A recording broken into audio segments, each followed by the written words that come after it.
So, I've been playing a lot of Evenlock recently, and I've been having a lot of fun with it. It's helping me to rank up. Strangely, I've been facing a lot of Jade Rogues, 3 Jade Rogues to be precise, in the last couple of days. Kingsbane Rogue has basically disappeared, but in its place you've got Pirate Rogue, Odd Rogue, and Jade Rogue. And it's interesting how they can very quickly buff up or increase the size of those Jade Golems. But being Evenlock, I guess I've got lots of ways of coming back in the game, lots of ways of clearing the board, and so I guess I'm favoured. So yeah, Evenlock's been doing a lot of good work for me. But then I thought, okay, we're at rank 3, let's have some fun. So I started playing what I call fun decks, and that pushed me back to rank 5. Hey, it happens, right? If you're not try-harding, you can lose ranks.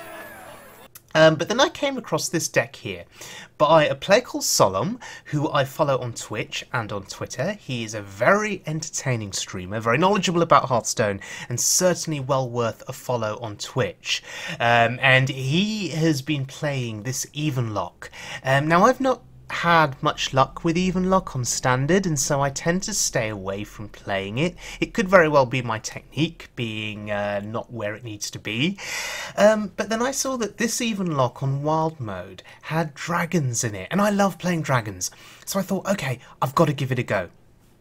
Now, Solem has got a really cool guide on Hearthstone that you guys should all read if you plan on playing this deck.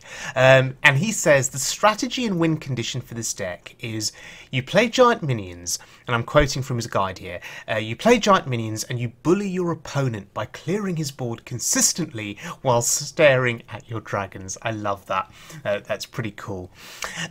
He goes on to explain what cards he's included and you know, what potential replacements you could include. The mulligan, he talks about Molten Giant and Mountain Giant with Faceless Shambler being a good way to go, because you can end up, first of all, with Molten Giant, you can end up doing a lot of damage to yourself very, very quickly with this deck, and therefore your Mountain Giants become cheap quite soon. You then combo the Molten Giants with Faceless Shamblers, you can combo them with Sun Fury Protector, and in terms of Mountain Giants, you're going to be doing a lot of tapping, so you get those cheap Mountain Giants down onto the board pretty early. I really do like the inclusion of Faceless Shambler. On wild mode, very few people expect to see it or to go up against it, and it just provides another massive roadblock in the way of your opponent. Bad matchups, according to his Hearthstone guide. He's just got one card written down for this. He says Obsidian Statue. Good matchups, everything outside of Obsidian Statue. In other words, if you face Big Priest, just hope and pray that they don't get Obsidian Statue from Barnes, because if they do, your big threats are screwed. So in other words, everything outside of Big Priest is pretty reasonable, and is likely to provide you with a good matchup. So we're going to have a look at this deck in action on the wild mode ladder. The cards in this deck that let you discover spells and dragons, by the way, are really awesome. Fire Tree, Witch Doctor and Netherspite Historian can just discover you spells or dragons that can just help you win the game. So that's pretty awesome. Now, we're going up here against a Warlock, and I thought I had this game won. He was at 6 health. I had Power Overwhelming in hand, which would have given me 5 damage from board with my Netherspite Historian, so that's 1 off lethal. But I thought, even then, you know, I've got Mountain Giant, I have a Shambler, I have Deathwing, I have Taunts. Surely that'd be enough to win me the game with board presence. But then this dude goes off with these bloody Molten Giants, and if only I had something like a Twisting Nether in hand, I probably would have won this game. But alas, there is no Twisting Nether, and tried to look at this hand to see if there's any way of getting lethal, any way of defiling this board away. Obviously not. Tap for something, get nothing. Power overwhelming. It's so close here. One off. So frustrating. So frustrating. We could have drawn Hellfire actually, and it would have won us the game. So such a close game against another Evenlock. So that was very unfortunate. Okay, going up against a Hunter, I was hoping for a bit more luck.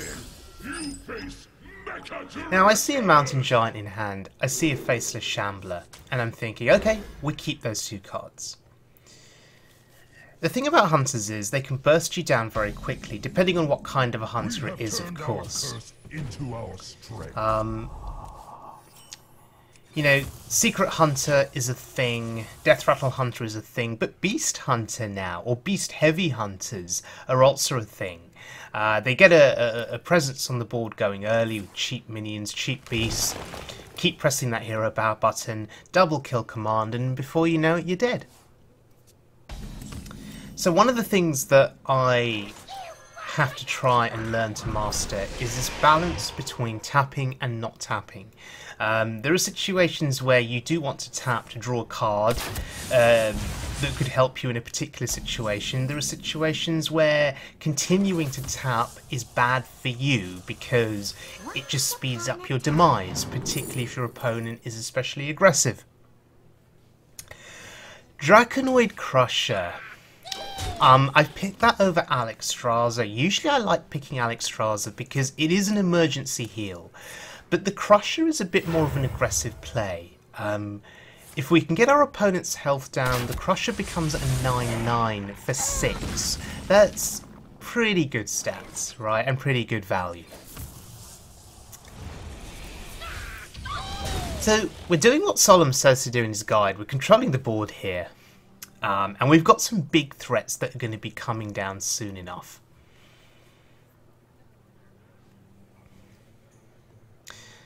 There are decisions to be made though.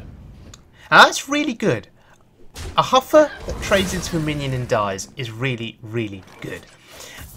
So we continue to tap. And it's a choice between the Giant or the Drake. I'm going to play the Drake here. And the reason is, depending on what kind of a Hunter he is, if he's got a deadly shot, if he's got a Hunter's Mark. Okay, it is Death Rattle Hunter. And we're playing around Spider Bomb. Fair enough. We have to kill that. We don't want that staying on the board. So Spellstone is a very, very timely pickup. Prefer to discover a spell rather than a dragon in this particular instance. Blood Fury Potion seems reasonable. I mean, +3 attack could be relevant at some point. And this Deathstalker Rexar is very, very interesting. He's going to go for this infinite zombie beast value now, and he's hoping that that's going to be enough to match up against our big threats that are coming down. Double 8/8 on the board on one turn is just massive. It's just absolutely massive. And you think he can probably deal with one of them? And he's got the Hunter's Mark. He can probably deal with one of them. But he can't deal with both. And this is where this deck really, really shines. This stream of big, massive threats. Now, what you can't do is you can't resurrect your big, massive threats. So this deck feels fairer than Big Priest. Feels more honest than Big Priest. And Elixir there could be relevant at some point in this game. Could just get me a board full of 1/1s that could trade into minions or go face. I mean, obviously it's really bad against Unleash the Hounds, but I just love Elixir as a card. Unfortunately, playing her in a deck competitively is not really possible, but I just love her as a card. And there's another Huffer. This Huffer is going to have to trade into that taunt as well. So we've had a lot of good luck in this game. 2 Huffers are going to have killed themselves trading into taunts. You love to see that.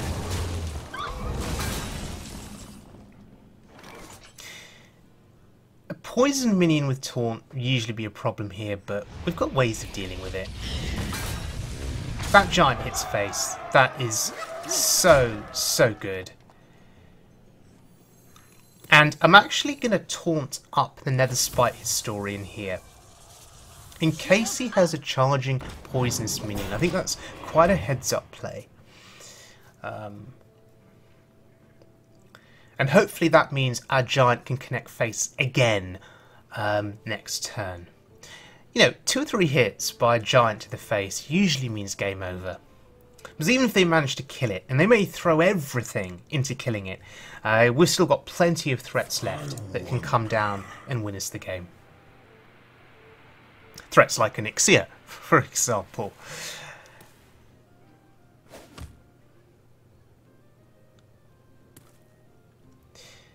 So, as much value as Deathstalker Rexar can give him, it's just not enough.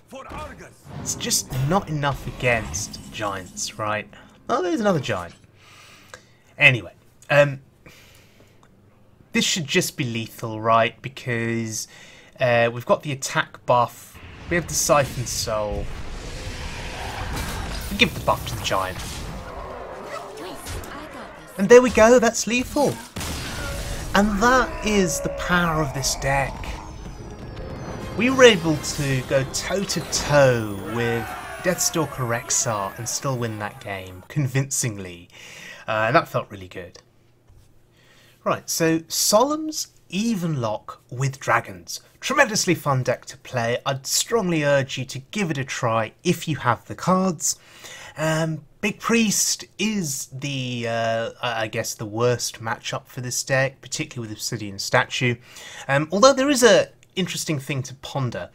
If they don't get Barnes on turn 3 with the coin, or on turn 4, if they don't get Shadow Essence on turn 6, and they're waiting until turn 8 to play a big threat like a Ragnaros or a Lich King, and you've spent those first 8 turns tapping, playing giants, putting significant threats onto the board, and they've not been able to find easy ways of dealing with them, then I wonder, how does this deck fare against Big Priest? Now, maybe that is a question that Solem can answer for us in the comments section.